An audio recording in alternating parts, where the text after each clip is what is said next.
Welcome to another episode of Cincinnati Bengals on Demand. I'm your host, Young Moore, Mr. Voice of the People, and welcome back. Make sure you like, love, share, and subscribe.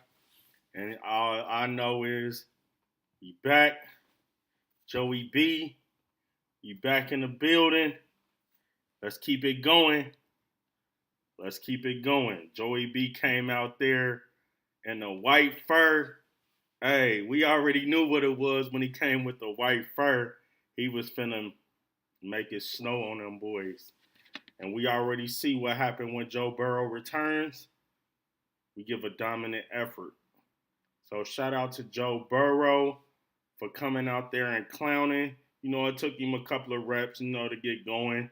And then after that, hey, easy money. And this was without T. Higgins. So y'all already know what happens when T. Higgins returns. So shout out to Joe Burrow. Shout out to the offensive line. They clown. They keep clowning. I ain't gonna lie. You gotta give it to them. They keep clowning. They've been clowning. They kept him clean for the most part. Joe Burrow showed on them first 15 reps that he had that he can move. He was going sideline to sideline running. The toe looked good. Hey, and everybody who was trying to say they need to sit him and they need to just make him sit out for the heck, y'all want him to sit basically the whole season? Hell nah. He gotta play. He gotta play. So keep it going. We finna win out. We finna beat the Bills. It's gonna happen. So just know we finna beat the Bills. T. Higgins is gonna clear concussion protocol. Shout out to the defense. The defense clown. And if y'all listen to my last episode, I verbatim said, if the D line don't get pressure, the linebackers, safeties, and corners really can't do too much. The whole season, outside of Trey Henderson, the linebackers, the safeties, and the corners done had to do hella extra because we was getting no pressure. The moment we start getting pressure, shout out to Myles Murphy, shout out to Cedric Johnson, shout out to Joseph Osai. Y'all clown because y'all was not giving this type of effort all year, but this game, y'all clown. And look what happened. Everybody on the back end, the linebackers, the corners, the receivers, was looking good. And that's why I was saying, y'all don't know how Cam Taylor-Britt would look if we got pressure. He'd probably look decent. He was looking decent the first 2 years we had him when we would get pressure. The last couple of years, the only person who was getting pressure was Trey Henderson. So at the end of the day, if we get pressure, everybody gonna look good. So shout out to the defense. Keep clowning. Do not have a setback and a down game. Keep it coming. Al Golden, dial up more pressures. As y'all can see, you dial up pressure. It just makes the linebackers, safeties, and corners do what they had to do. So keep doing what y'all had doing because the defense clowned. That was crazy. That was crazy what the defense was doing to Lamar Jackson. This is Lamar Jackson. And y'all heard me, I said this too on the last episode. Take advantage of him having a down year because this is the worst I done ever seen him. So shout out to the Bengals defense. Y'all clown. You can't say nothing bad about anything they did. They clown. But do not be deceived. Do not let Zac Taylor off the hook. He ain't proved nothing. Because we still only 4-8. And like Stephen A. said, I don't know what the hell he's smiling for after the daggone game. Bruh, you ain't did nothing. The only reason we won is because Joe Burrow on the defense, you ain't did nothing. So let me let y'all hear what Stephen A. had to say.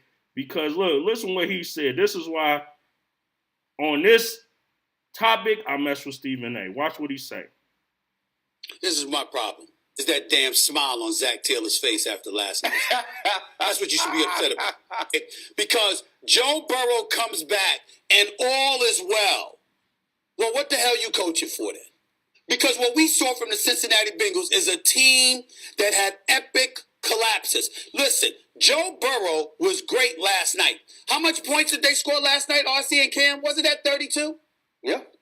Well, I saw Joe Flacco go on a football field and drop 38 and 39 in losses to the New York Jets and the Chicago Bears. So if somebody was coaching the damn team when Joe Burrow was out and made sure that the other parts of the football team were ready to roll, you wouldn't have lost that game. You'd be 2 games up right now. You'd have been right in the mix. So this is what we're talking about here. So Zac Taylor sitting there with this George Foreman smile on his face, just cheesing like all is well. No, the hell it ain't. No, the hell it ain't, Stephen A. It ain't, bro. I don't care if we won. Zac Taylor, it wasn't because of you. We went 1-8 without Joe Burrow, bro. 1-8 while he was hurt. That means you were the head coach over the team. You were the head coach who was supposed to make sure the special team clown, the defense clown, the offense clown, and the whole time during that 1-8, it was like 4 games we should have won. We only won 1. So like he said, we should have won against Chicago. We should have won against the Jets. And to be honest, we should have won against the Pats. And as you know, we beat Pittsburgh. So we should have went 4-5 in that 1-8 span, which is a total of 9 games. And we wouldn't even have to look and hope that other teams lose, like the Ravens, like the Chiefs, like everybody else we need to lose just to make the playoffs. We would be basically at the head of the division. We only lost 1 game in our division.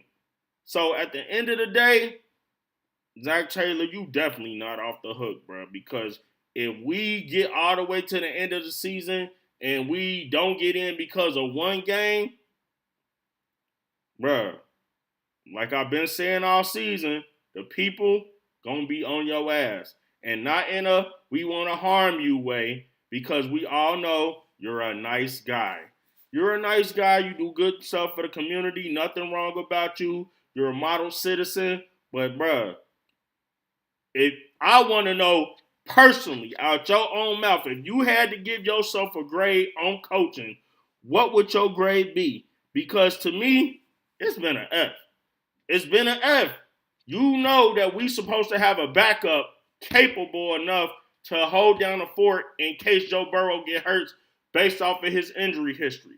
We already know what Joe Burrow gonna do when he play. He's a dog. He is a dog. He the franchise. He ain't going nowhere. You know what I'm saying? As long as we do what we supposed to do, he gonna stay. He got his boys. He got Higgins. He got Chase. He got the new up-and-coming Mitch Tinsley. He got dogs on this team. And like I said, if the defense do what they supposed to do and get pressure, all we need y'all to do is get pressure. The linebackers, safeties, and corners is going to do what they supposed to do. So at the end of the day, Zach, you not off the hook because your record shows you was 1-8 while Joe Burrow was hurt. You should have won at least 4 of them games out of 9. So I don't know what to tell you. You did not coach good enough to have the team ready for none of them 9 games except for 1. And you didn't make no in-game adjustments that you should have made to stop bleedings when we could have won some games. So you not off the hook. But shout out, like I said, to them Bengals boys. Shout out to the O-line. Shout out to the D-line. Shout out to Joe Burrow. Shout out to everybody. Shout out to Knight. He clown got a pick. Barrett Carter, forced a fumble. Miles Murphy had hella impact plays. You saw him in on a lot of stuff. Joseph Osai, clown. Caused fumbles. Cedric Johnson, picked up, fumbled. Clown. Everybody was clowning. So let's just hope and pray Trey Henderson keep rehabbing and he can come back to finish off the season. Like I said, T. Higgins, we already know what you going to do. You a dog when you come back. So hopefully you pass concussion protocol because we got to get ready for the Bills. Well, ain't nobody worried about them. You seen what happened the last time we went up to Buffalo and played them in the playoff game. We wiped their nose. They can't see us for real. So I'm not worried about the Buffalo Bills. All we need y'all to do is stay consistent. Offensive line, keep showing up and blocking. Y'all been clowning. I ain't got nothing to say. I just wish that, that would have translated in the beginning of the season. You know what I'm saying? We got to see what's going on in the off season and training camp. Why that don't just start out in the beginning of the season where y'all able to, band together and not, give up so many sacks and stuff. So at the end of the day, like I said, I can't say nothing bad about the O-line. Y'all been clowning the last couple of weeks. And the D-line, y'all just clown. So shout out to them Bengal boys. This is another episode of Cincinnati Bengals on Demand. Y'all already know we got to shout out them sponsors, Next Level Fitness. Go get y'all membership. The best gym in Cincinnati, Ohio. Johnny Spot Concierge, the #1 event planning company in Cincinnati, Ohio. Kiki's Publishing. Go get y'all books for your kids. Hey, help them read. Don't listen to Joel Santana. Hey, people, we need to read, y'all. For real. Make sure y'all make y'all kids read. And, hey, shout out to Violets and Pearls. Go get y'all candles. Y'all can set them anywhere in your house, your office. Smell goods. It's been a good week, y'all. We going to bounce back again and win on Sunday when we play the Buffalo Bills. Like I said, shout out to Joey B. As y'all can see, he back in the building. Shout out to Joey B. Y'all already know. Them Bengal boys, we finna run the table. Zach, you not off the hook. So don't think you is. You still got hella to prove. So you ain't did nothing. We already know Joe Burrow, you was the main reason. Shout out to O-line, D-line. I ain't got nothing else to say. Y'all did y'all thing, bro. Can't nobody talk negative on y'all this week. So shout out to y'all. We gonna see y'all on Sunday with another win. I'm your host, Young Moore, Mr. Voice of the People, and I'm out.